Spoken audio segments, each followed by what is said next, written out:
এক হও এক হও, শ্রমিক ঐক্য জিন্দাবাদ।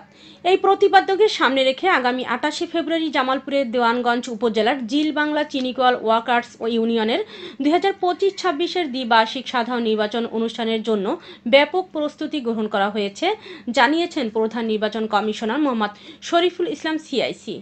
তিনি বলেন, নির্বাচনকে ঘিরে দেওয়ানগঞ্জ উপজেলার বিভিন্ন এলাকাসহ জিল বাংলা চিনিকল মিলে ব্যানার ফেস্টুনে ছেয়ে গেছে।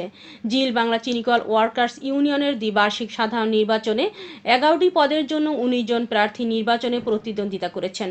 মোট ভোটার সংখ্যা 504, সভাপতি 3, সহ সভাপতি একক প্রার্থী থাকায় বিজয়ী হিসেবে এগিয়ে রয়েছেন সাধারণ সম্পাদক 2, সাংগঠনিক সম্পাদক 2, যুগ্ম সম্পাদক 2, অর্থ ও দপ্তর সম্পাদক 2, প্রচার ক্রীড়া ও সাংস্কৃতিক সম্পাদক 2, কার্যকারী সদস্য পে কমিশনভুক্ত 4, মজুরি কমিশনভুক্ত 3 প্রার্থী আগামী 28শে ফেব্রুয়ারি উৎসবমুখর পরিবেশের মধ্য দিয়ে নির্বাচনে অংশগ্রহণ করবেন বলে জানিয়েছেন।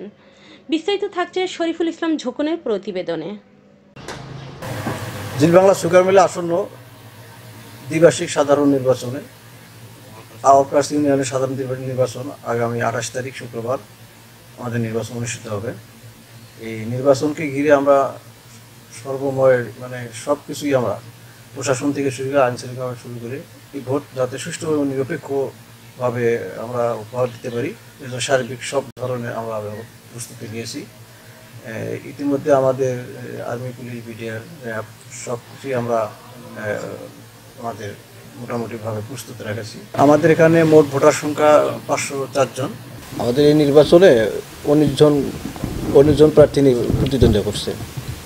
এর মধ্যে একজন কোনো নিকটতম প্রতিদ্বন্দ্বী তার কাগজপত্র জমা দেয়নি, উনি একক প্রার্থী হিসাবে আসেন।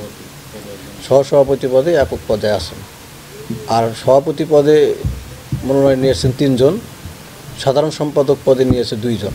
সাধারণ ভোটার উদ্দেশ্যে একটু কথা বলতে চাই যে আসন্ন 28 তারিখে যে নির্বাচন, এই নির্বাচন সুষ্ঠু এবং নিরপেক্ষভাবে অনুষ্ঠানের জন্য আমরা সর্বাত্মক প্রস্তুতি নিয়েছি, যাতে ভোটাররা স্বতঃস্ফূর্তভাবে তাদের নিজের ভোটাধিকার প্রয়োগ করতে পারে এবং তাদের ভোটের নিরাপত্তার জন্য আমরা সব কিছুই প্রশাসনিকভাবে সব ধরনের ব্যবস্থা গ্রহণ করছি।